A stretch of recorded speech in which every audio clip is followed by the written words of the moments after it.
Yo, welcome back to my YouTube. I woke up with some weird under eye puffy situation going on there. But anyway, I want to speak about 7 things I'd like to share after 5 years of coaching people in this fitness industry. Number one, you are not inferior. And I've felt this before in the past. Also, I think it's extremely common, to be honest. But in the vast majority of instances, you're just not where you want to be yet. That doesn't mean you're not as good as other people. You might just be, you've probably heard this saying before, but comparing your chapter 1 to someone else's chapter 10. As long as you're in pursuit of something, that is what matters, and comparing to what you've done in the past rather than what other people have done is more important, but rather like taking inspiration from other people and using that as fuel. Number two, fitness does not take away from your life, and that's not how your mindset should be towards it, because it's not supposed to mean everything in your life becomes extremely restricted, and that is kind of a misconception that people have. And if you get a coach that makes you feel that way, get another coach. And I always say, if you buy cheap, you buy twice, okay? But what I mean by this whole point is everything feels better as a byproduct of you actually having a good, consistent fitness routine and, nutrition, everything that comes with it. Because of how you perform better in work, your sleep is better, your energy is better, everything just becomes better because of how you feel, and that's how you should view it. Number three, this one's really important and something I learned a lot over my almost 3 years of personal training in particular, because this point is basically approach everyone you meet with kindness. And this is something I learned because everyone that came through the door to do personal training with me was a different person, different stories, different things going on. You never know what is going on in someone's life because a lot of them don't share it, or you don't know that person very well. So you never know if someone is going through something bad, or they're potentially struggling mentally or anything at all, right?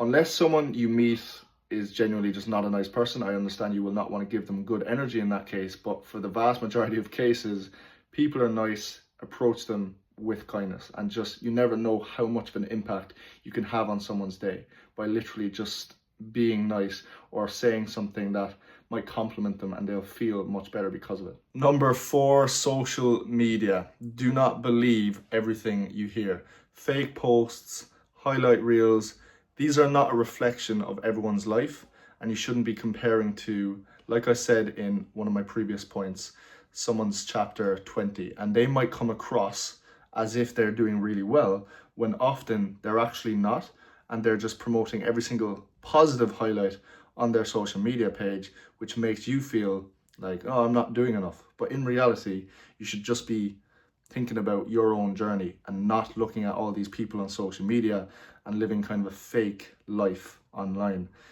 Look at reality.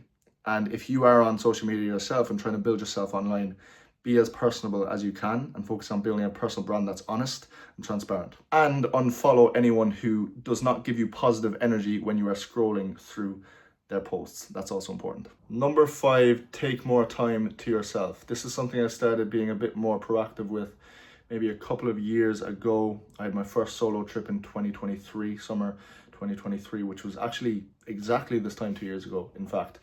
And that was kind of the start of me doing more things on my own, like literally the simple things, going for coffee, doing a nice bath. Obviously, I go to the gym on my own most of the time. That's my me time. It's so important, man.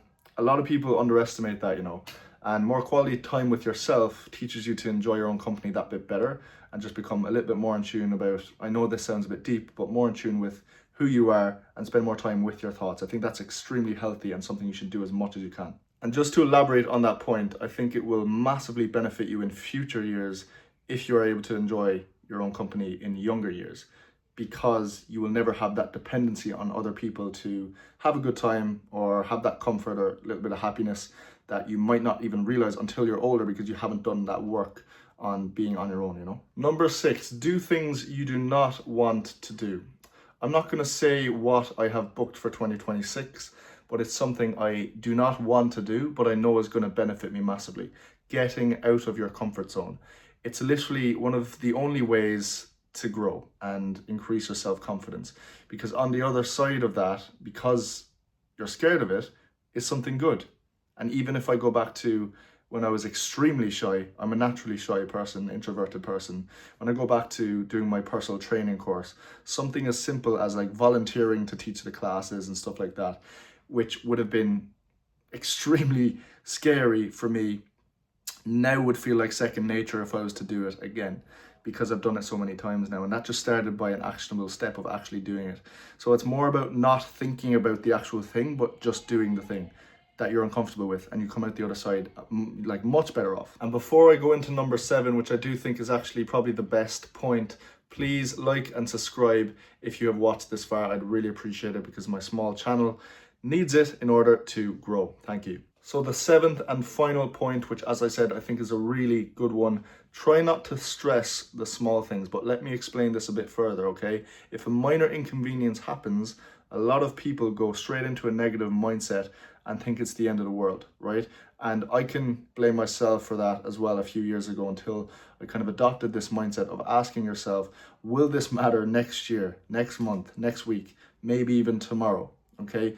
Usually it's a lot more of a minor thing than you might think, and putting things into perspective and thinking about bigger problems that other people have, it kind of makes you realize, and that's not me belittling any issues that anyone has or that I have, but it's rather just looking at it with a bigger picture. First of all, it means you're a bit more unbothered in a good way. You'll probably fucking live longer because you're less stressed, but trust me, you'll just be a happier person all in all, okay? And that's the main thing, because you won't be worried about the small things as much as you would be otherwise. And this is not an overnight mindset fix, but if this sounds like you, it's definitely something to start being a bit more aware of. Self-awareness is massively important. Okay, so I hope you enjoyed these points. I enjoyed making this video. I will see you in the next one.